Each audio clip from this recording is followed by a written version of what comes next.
Eu quero muito agradecer por este convite. Agradeço muito este convite, também em nome do seminário, porque sempre que venho às igrejas estou também a representar o seminário.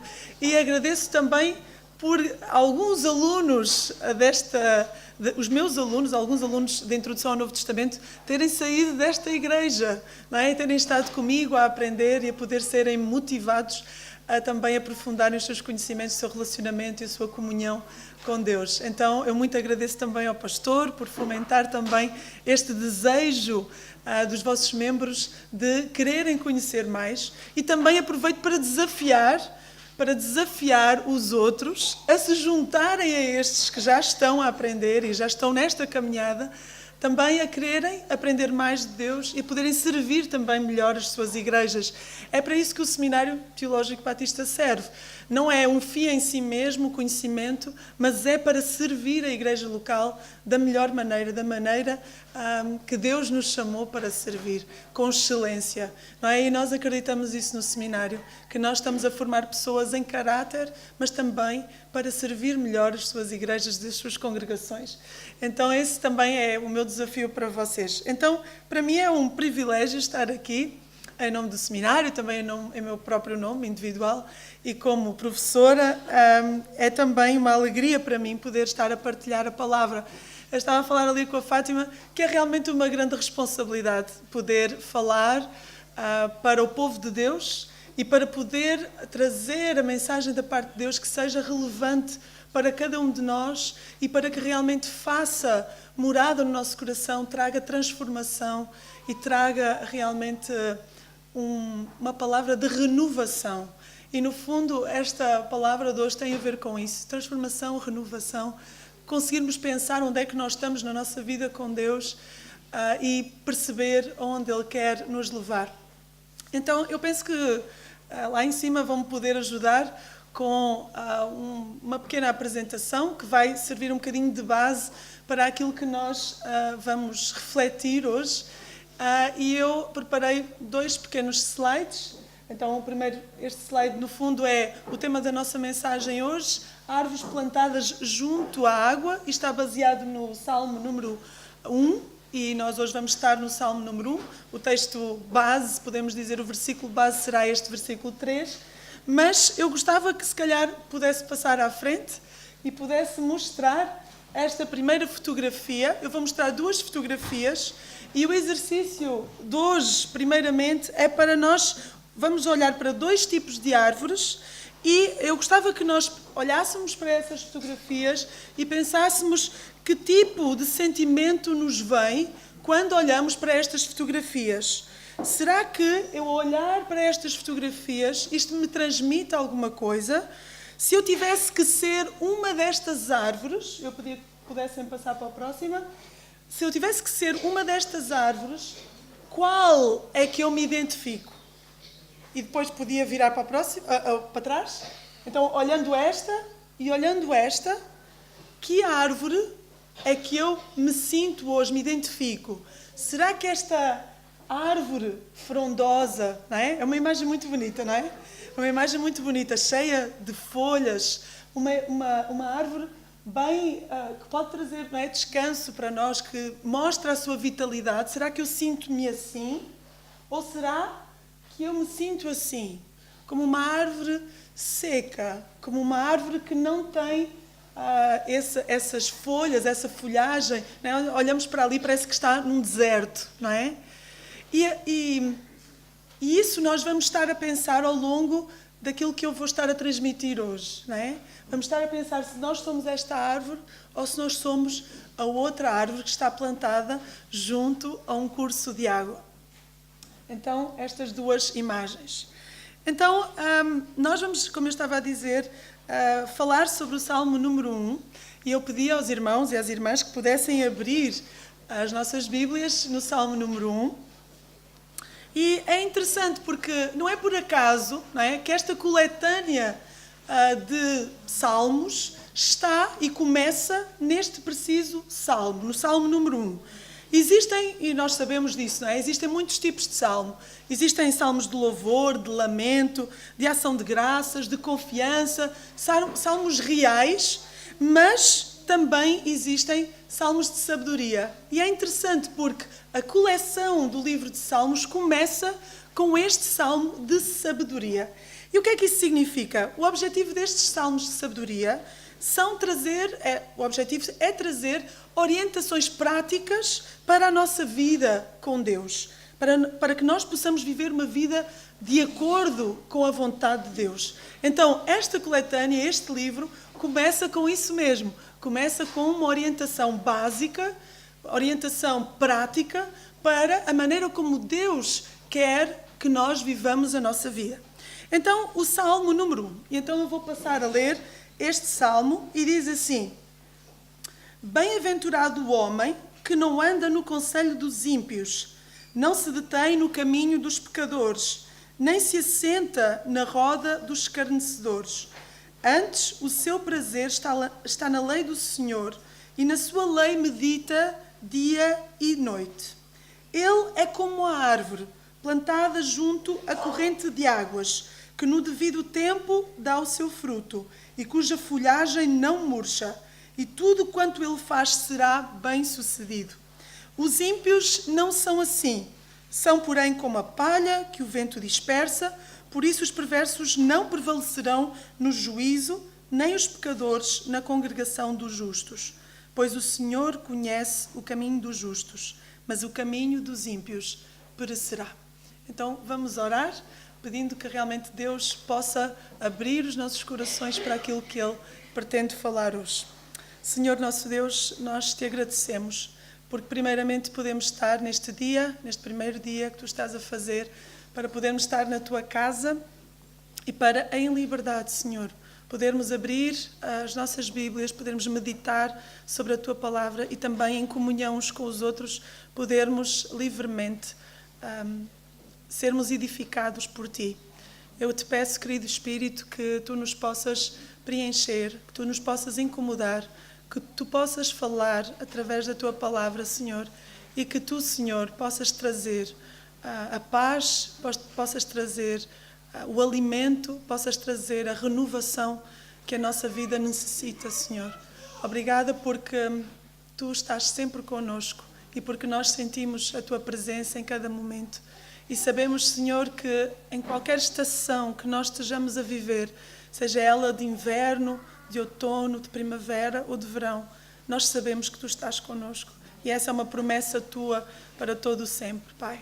Obrigada porque tu estás aqui neste lugar e porque este lugar é um lugar dedicado a ti, é um lugar consagrado, Senhor, realmente à pregação do teu Evangelho e à exposição da tua palavra.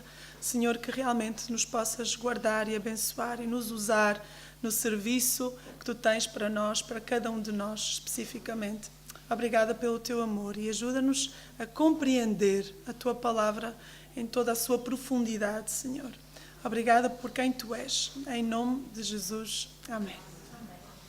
Muito bem. Então, nós temos aqui, pela leitura global, nós temos aqui dois tipos de pessoas identificadas. Nós temos os justos e os injustos, ou os ímpios. E, no fundo, este Salmo número 1 fala sobre isso mesmo. E temos também duas imagens. Primeira imagem, uma árvore plantada, e a segunda imagem, a palha.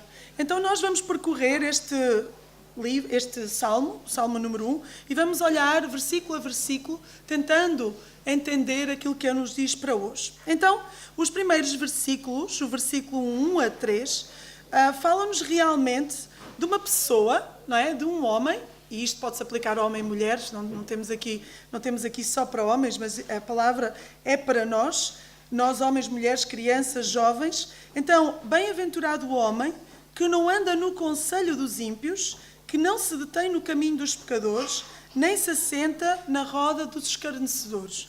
Então, há aqui uma característica do justo, e a característica do justo usado da forma negativa, não é? Nós olhamos para este versículo e percebemos que o homem que é bem-aventurado, o homem que é feliz, o homem é este que não se assenta, ou que não anda, não se detém, não se assenta, e fala aqui, no fundo, sobre as nossas vidas, não é? Como nós não devemos agir.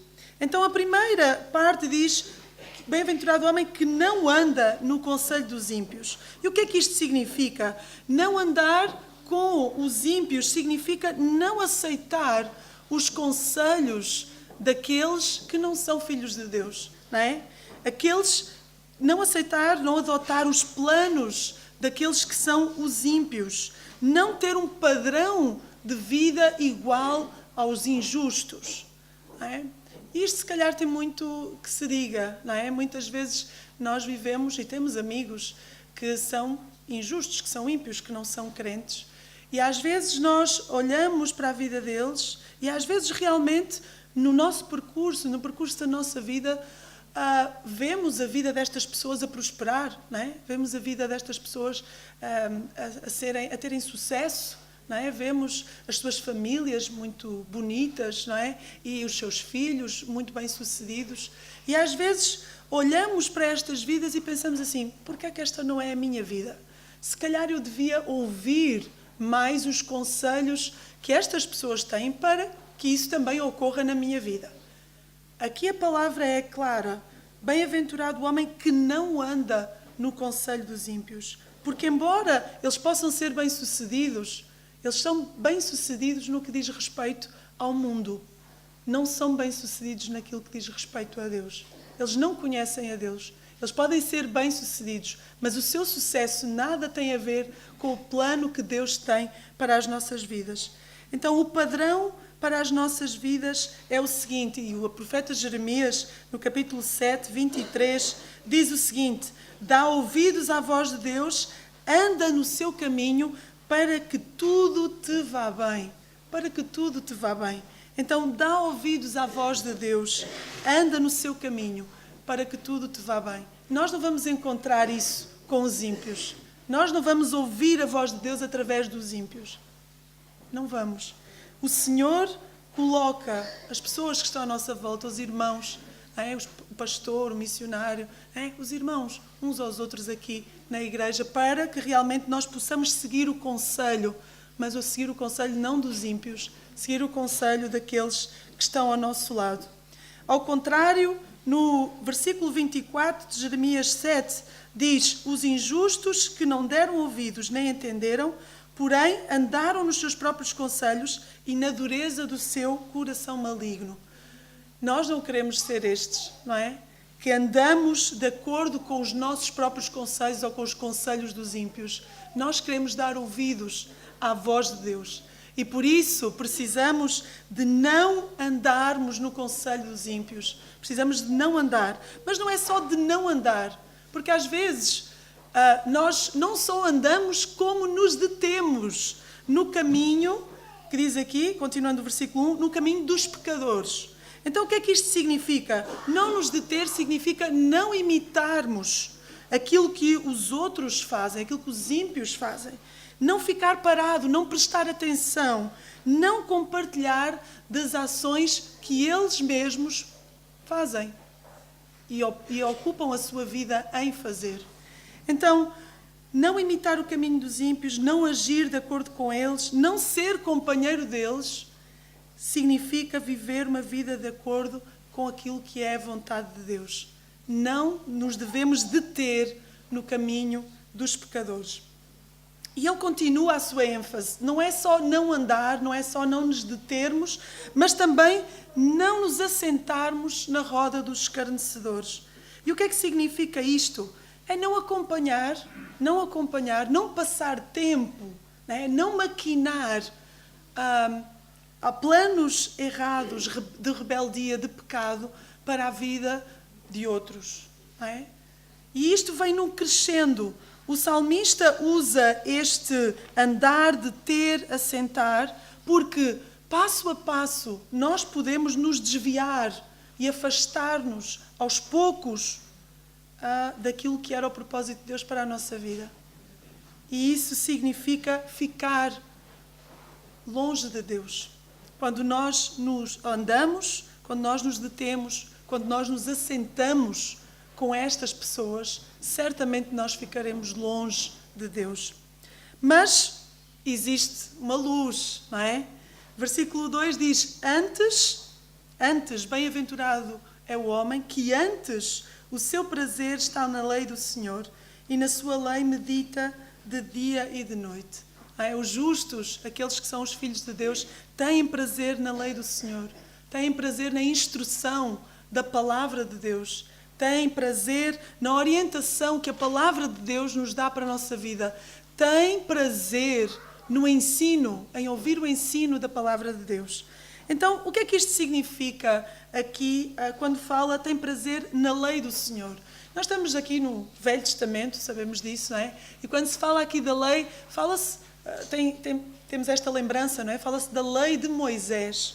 E quando nós pensamos sobre a lei de Moisés, o Velho Testamento fala-nos muito claramente de 3 aspectos muito importantes acerca da lei. O primeiro aspecto acerca da lei é que a lei de Deus, e aquele que segue a lei de Deus, a lei transmite vida. E transmite vida física e vida espiritual. Então, em Deuteronômio 5:33, diz o seguinte: andareis em todo o caminho que vos manda o Senhor, vosso Deus, para que vivais. Bem vos suceda e prolongueis os dias na terra que haveis de possuir. Esta é uma promessa muito séria. E se nós tivéssemos consciência de que existe esta promessa, nós certamente olharíamos para além do Senhor de uma outra maneira, não é? Está aqui a dizer claramente que aqueles que andam de acordo com o caminho do Senhor, ou seja, aqueles que norteiam a sua vida de acordo com a lei, então esses terão vida. E tudo aquilo que nós vamos fazer vai ser bem-sucedido. E os nossos dias, imaginem, vão ser prolongados. Nós teremos mais dias sobre a terra se nós formos cumpridores da lei do Senhor. Se nós amarmos a lei do Senhor. Se nós a colocarmos como guia para a nossa vida. Esta é uma promessa da parte de Deus. Segundo aspecto distintivo da lei de Moisés, ou da lei que nós temos, a lei do Senhor, é que esta lei era a marca distintiva do povo de Israel. Nenhum outro povo tinha um Deus que trazia este manual de instruções para a vida. Então nós podemos ver em Deuteronômio 4:6, este versículo que diz assim: guardai-vos, pois, e cumpri-os, os mandamentos, ou a lei, porque isto será a vossa sabedoria e o vosso entendimento perante os olhos dos povos, que ouvindo todos estes estatutos dirão: certamente este grande povo é gente sábia e inteligente.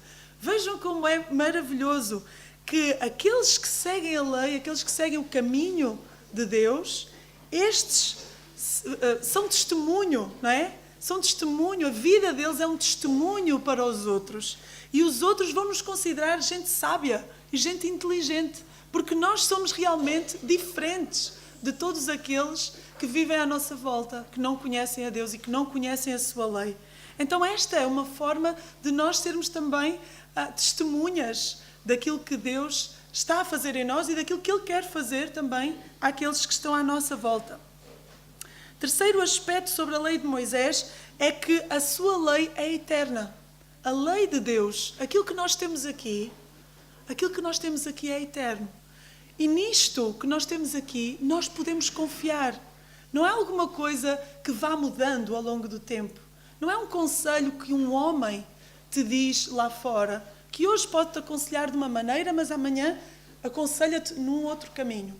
Aquilo que o Senhor disse, a sua palavra, ela é eterna. E por isso nós podemos confiar na palavra de Deus e podemos confiar no próprio Deus, que Ele é eterno, aquilo que Ele diz não muda. Então, o prazer dos justos está em ouvir e seguir. E a nossa vida está firmada em alguma coisa que é eterna. Jesus é a rocha eterna. Pergunta para nós pensarmos: será que nós temos sentido vida quando estudamos e lemos a palavra de Deus? Será que nós temos sentido que realmente ela nos transmite vida? Será que isso tem sido uma realidade na minha vida? Sentir vida física, vida espiritual, cada vez que eu agarro na Bíblia e a desfolho e estudo e medito? Será que isso tem acontecido ou será que eu tenho agarrado na Bíblia e simplesmente lido mecanicamente?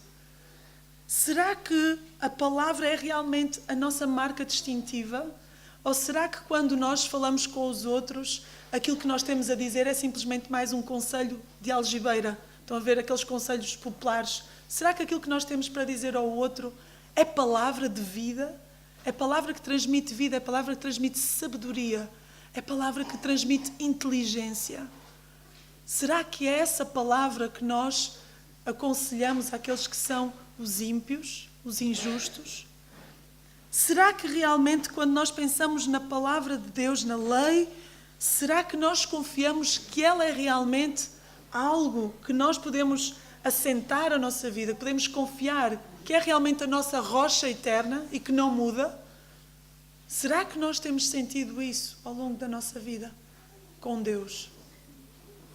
Estas são perguntas para nós pensarmos, para nós refletirmos, porque o justo, esse tem prazer na lei do Senhor e esse medita de dia e de noite acerca dessa lei. E esta passagem, este final da passagem é muito interessante, este versículo, não é? Meditar de dia e de noite. Isso é até às vezes um bocadinho confuso. Hoje estávamos a falar na escola bíblica dominical do orar sem cessar.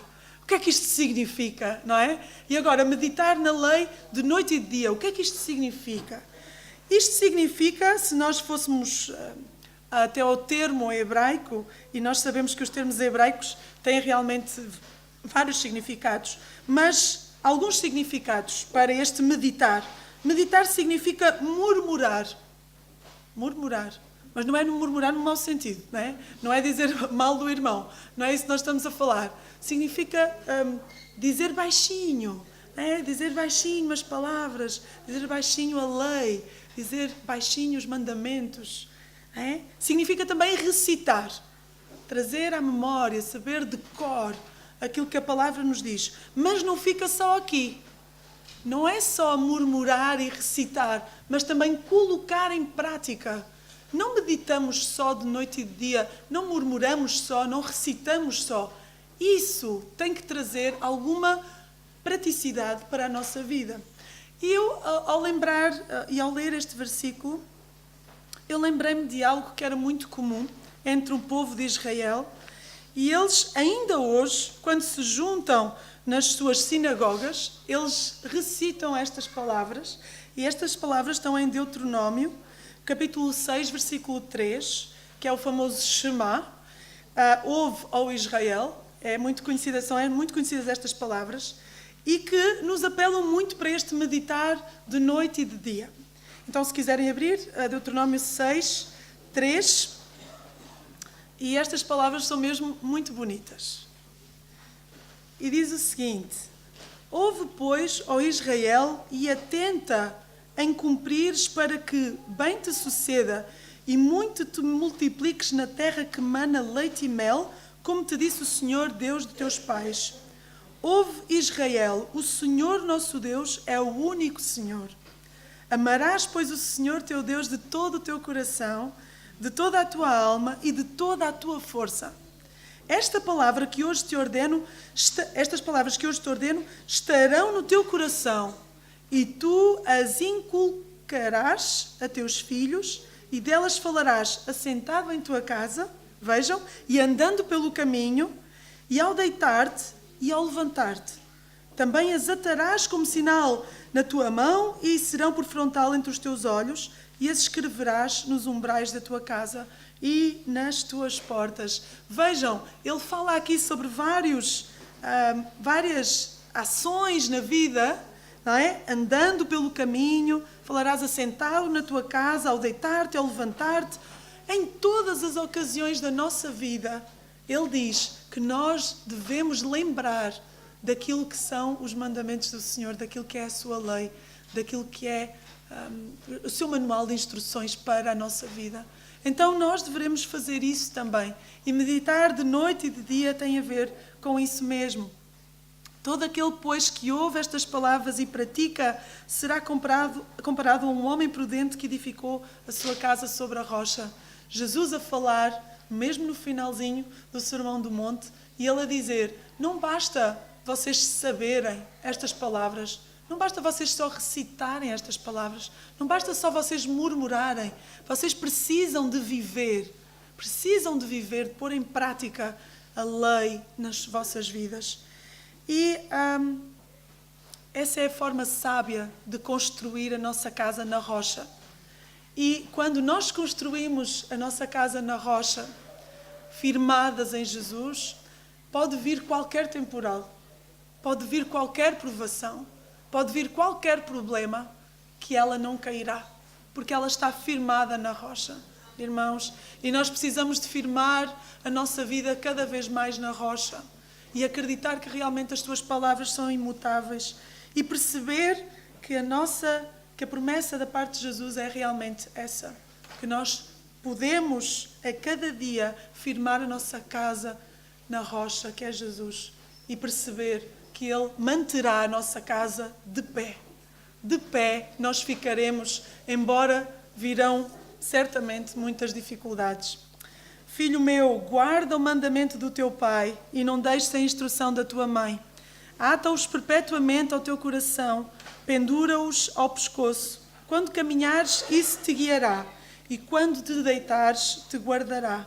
Quando acordares, falará contigo, porque o mandamento é lâmpada e instrução, luz, e as repreensões da disciplina são o caminho da vida.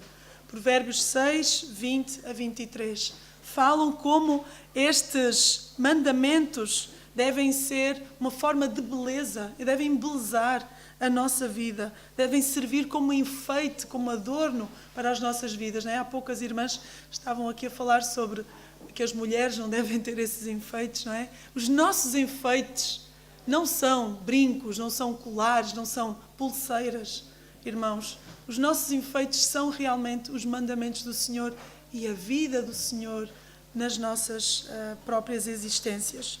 Então, precisamos destes mandamentos para nos guiar, para nos guardar, para nos levar a falar a sua mensagem. Versículo 3, que é a base, podemos dizer, para esta meditação hoje. Aquele que é um bem-aventurado, um homem bem-aventurado, ele é como a árvore. Ele está plantada junto à corrente de águas, que no devido tempo dá o seu fruto, e cuja folhagem não murcha. E tudo quanto ele faz será bem-sucedido. Então o versículo 3 fala sobre uma imagem, é uma metáfora, para nós conseguirmos compreender aquilo que Deus quer para nós. Então o salmista compara a nossa vida a uma árvore. É esta árvore, não é? Esta árvore, e nós, lembrando aqui um bocadinho do que aprendemos em Ciências da Natureza, eu sou professora, além do primeiro ciclo, também do segundo ciclo, e sou professora de Matemática e de Ciências da Natureza. Então, este assunto eu acho que domino um bocadinho. Então, lembrando um bocadinho sobre as lições que tivemos no 5º e 6º ano, e agora, mais recentemente, alguns no 4º, 3º, 4º, lembramos, então, algumas partes das árvores. A primeira parte é a raiz, não é? E fala aqui sobre a raiz. E a raiz é uma parte muito importante que não é visível, não é? Ali conseguimos ver, parece umas ramificações que realmente nos lembram das raízes, mas geralmente as raízes não são visíveis e são até, às vezes, ignoradas. Mas elas são fundamentais para a vida de uma planta, para a vida de uma árvore. Então a raiz, primeiramente, fixa a planta ao solo. Primeiramente, se ela não tiver raízes, ela, com um ventinho, vai-se, não é? Ela precisa de raízes bem profundas na terra para poder se fixar ao solo. Outra função da raiz é que ela, através das raízes, absorve-se a água e os sais minerais. E isso realmente é fundamental para que a planta se possa desenvolver e possa crescer. Necessita de água e sais minerais. Se não tivesse as raízes, não haveria plantas, não haveria árvores, não haveria nada disso. E outra coisa, também na raiz, é onde se reserva e armazena também essa água e os sais minerais. Então, porquê que é importante nós termos uma árvore plantada junto às águas, não é? existe ali uma proximidade, né? Se nós olhamos ali para aquela imagem, existe ali uma proximidade muito grande das águas. E nós, quando nos lembramos de água, lembramos logo de alguém, não é? Lembramos logo da água viva, não é? Lembramos logo de Jesus. E por isso nós precisamos de estar em comunicação com Jesus. João 4,14, Jesus no capítulo 4 de João tem um encontro com uma mulher, não é? A mulher samaritana. E há páginas tantas ele diz assim: aquele, porém, que beber da água que eu lhe der, nunca mais terá sede. Pelo contrário, a água que eu lhe der será nele uma fonte a jorrar para a vida eterna. É? Estar plantado junto às fontes de água permite que nós possamos colher, absorver, não é? A água da vida e poder crescer, não é? Como planta, crescer. Unicamente se pode crescer com água. E nós precisamos, para nós crescermos, precisamos de água, da água viva que só Jesus pode nos dar. Precisamos de estar plantados junto a esses cursos de água. E Jesus é essa água. E nós precisamos de alimentar dessa água diariamente. Se alguém tem sede, venha a mim e beba. E quem crer em mim, como diz a Escritura, do seu interior fluirão rios de água viva. Do seu interior fluirão rios de água viva. É? Quando as pessoas olharem para nós, eles já não vão olhar para a Inês, eles já não vão olhar para a Fátima, já não vão olhar para a Gabriela, já não vão olhar para a irmã Abigail, já não vão olhar para nós. Eles vão ver Jesus em nós. E isso, quando nós estamos plantados e quando nós estamos a ser alimentados por estes cursos de água viva, por Jesus. Outra parte da nossa planta, da nossa árvore, é as folhas. Não é? Nós vemos ali muitas folhas verdinhas, não é? Olhando para aquela árvore, podemos dizer que ela está de boa saúde. Não é? Olhamos e pensamos, uau, gostaríamos de andar no bosque, não é? Ou num sítio bonito e olhar para esta árvore. Certamente iríamos ficar muito tempo a olhar para ela. Mas realmente, outra parte da árvore é estas folhas. E nas folhas realiza-se a fotossíntese. Esta é uma palavra já muito difícil, se calhar. Fotossíntese.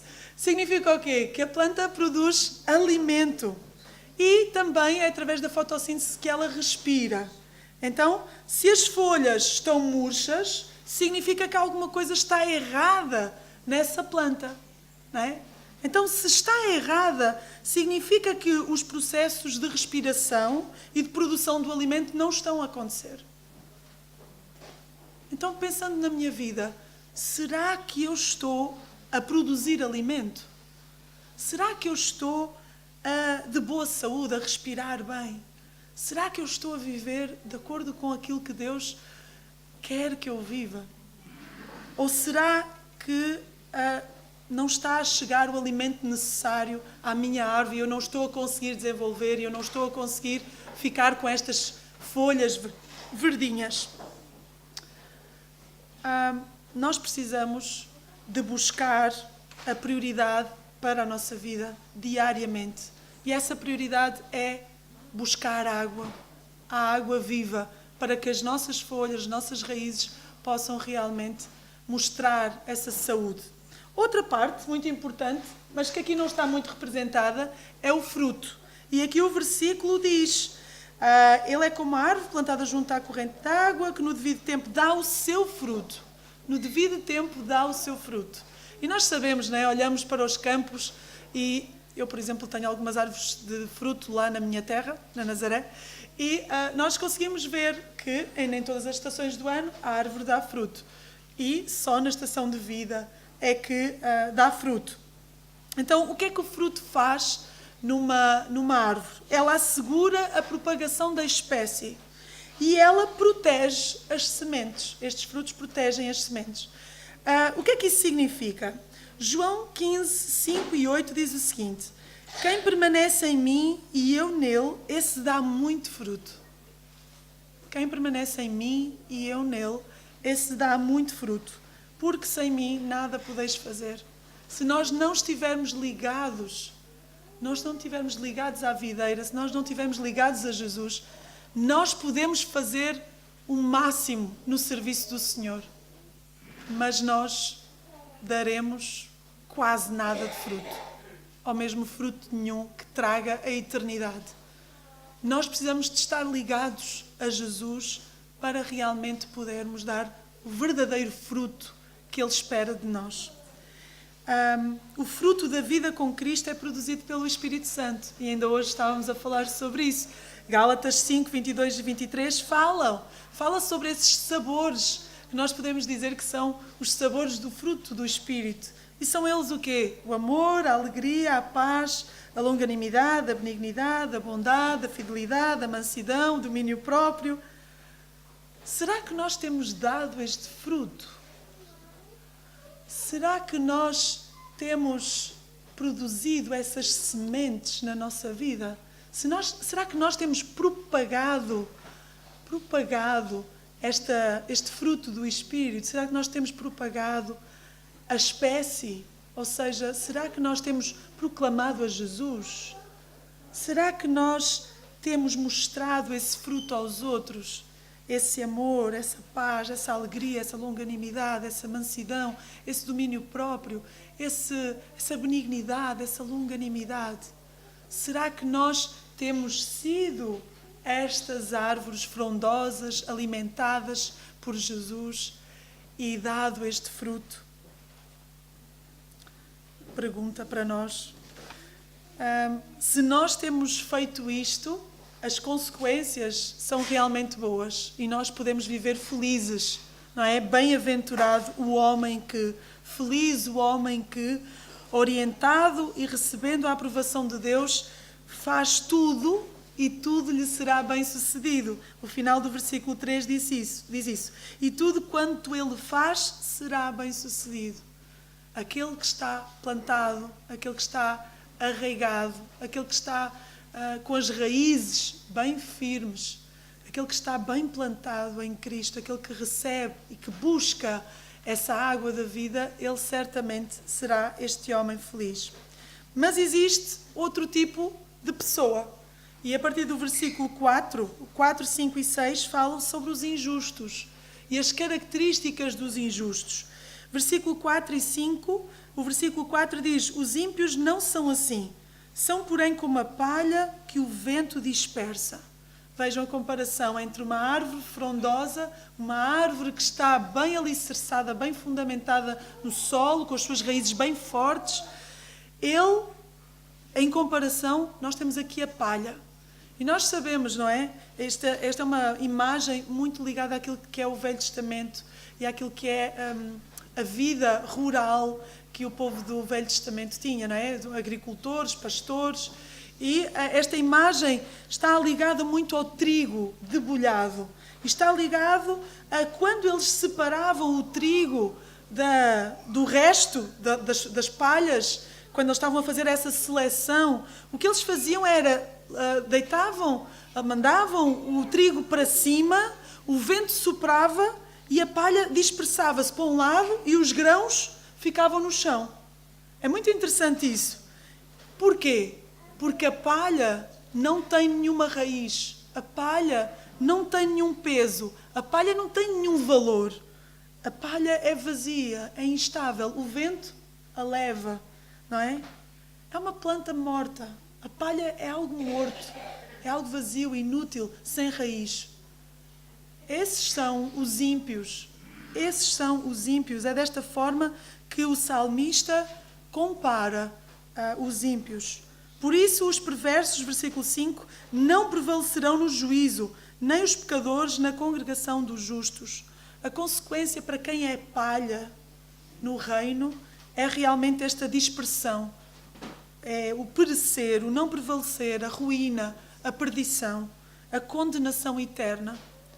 Não existe nenhuma relação entre esta palha e o Criador. Serve unicamente para ser rejeitada. Versículo 6, e estamos a caminhar para o fim.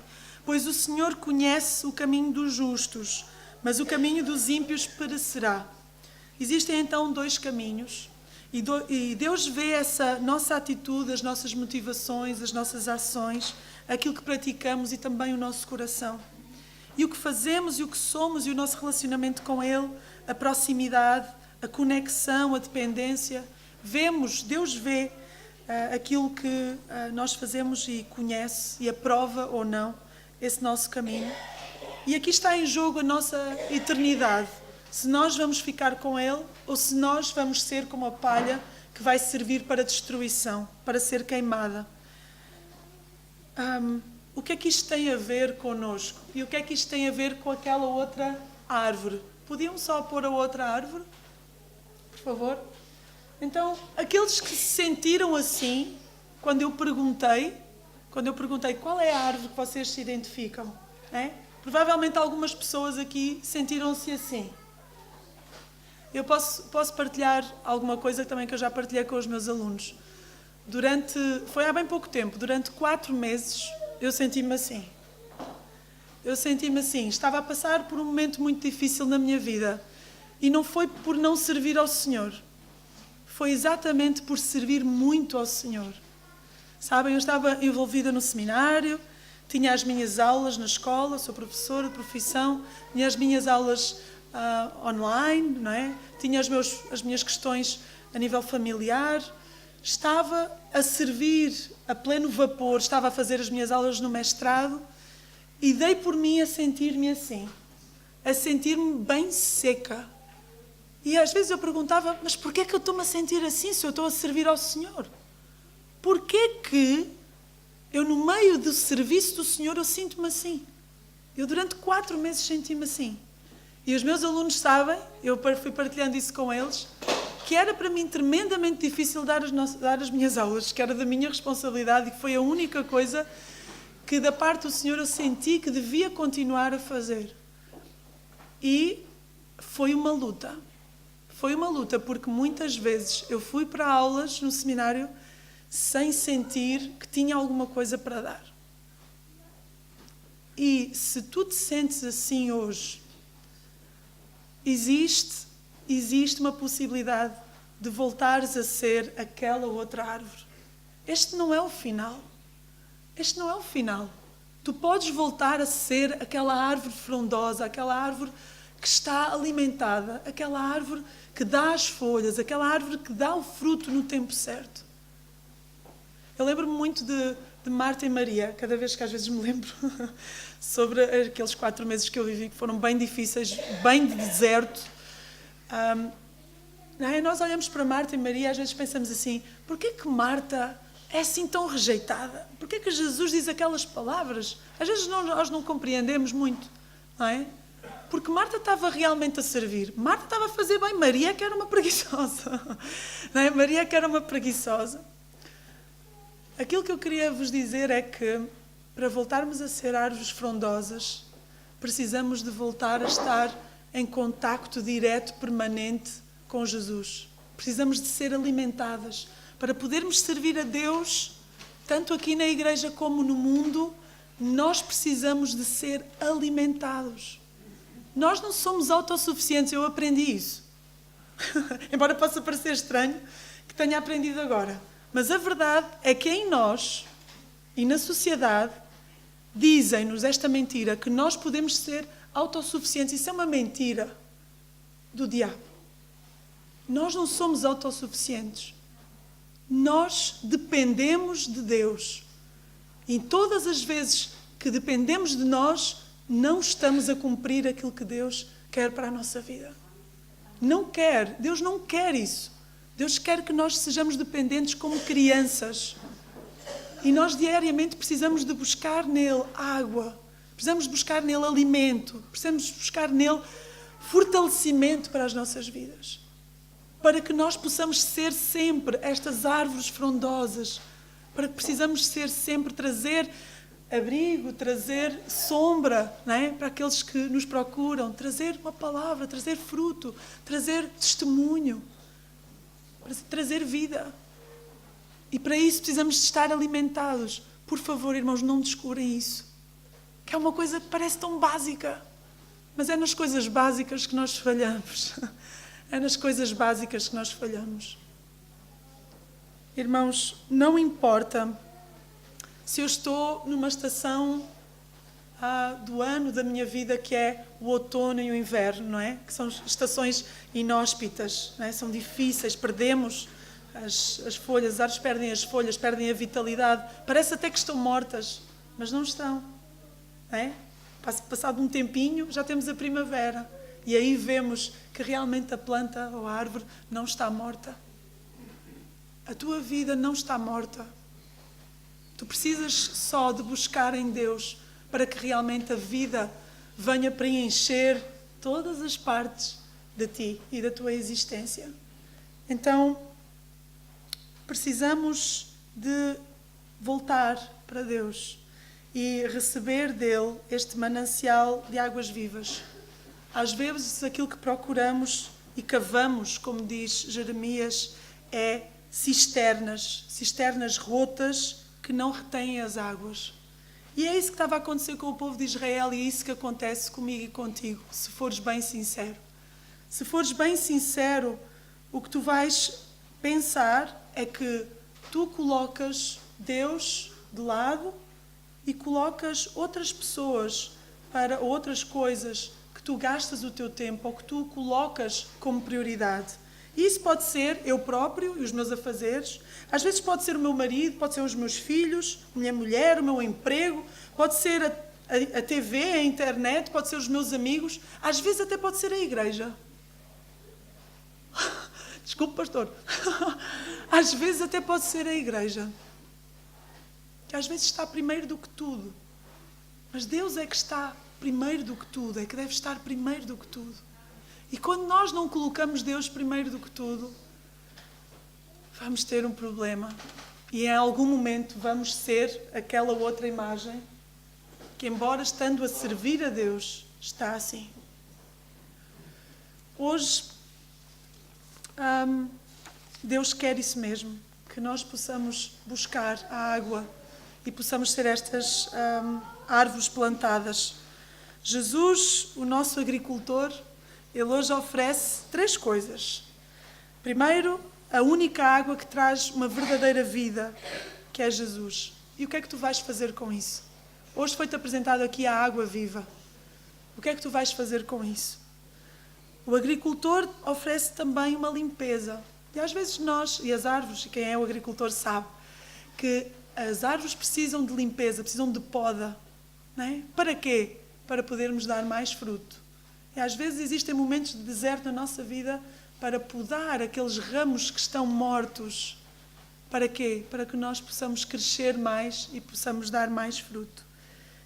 E Deus também hoje te oferece a cura para a tua vida. Se tu estás a sentir-te como aquela outra árvore, Deus diz-te que vai cuidar de ti e que Deus vai voltar a ser aquele manancial de águas vivas para ti e que tu vais poder armazenar essa água, esses sais minerais e que isso tudo vai percorrer o teu interior e a tua vida e vai fluir de tal maneira que os outros possam ver aquelas folhas verdes e aquele fruto maravilhoso, agradável de se ver. E vais ser testemunho para os que estão à tua volta, para as nações, para o mundo, quem sabe. Então eu oro por isso. Oro para que em qualquer fase que tu estejas na tua vida, tu possas buscar Deus em cada dia. E assim tu terás um serviço com alegria e um serviço no temor ao Senhor. Assim todas as coisas que tu fizeres serão bem-sucedidas. Como diz aqui o versículo, e serás feliz, serás bem-aventurado, porque é isso que Deus tem para ti. Que tu sejas feliz e que tudo aquilo que tu fizeres suceda bem. É isso que Ele espera de ti. Então eu gostava de orar.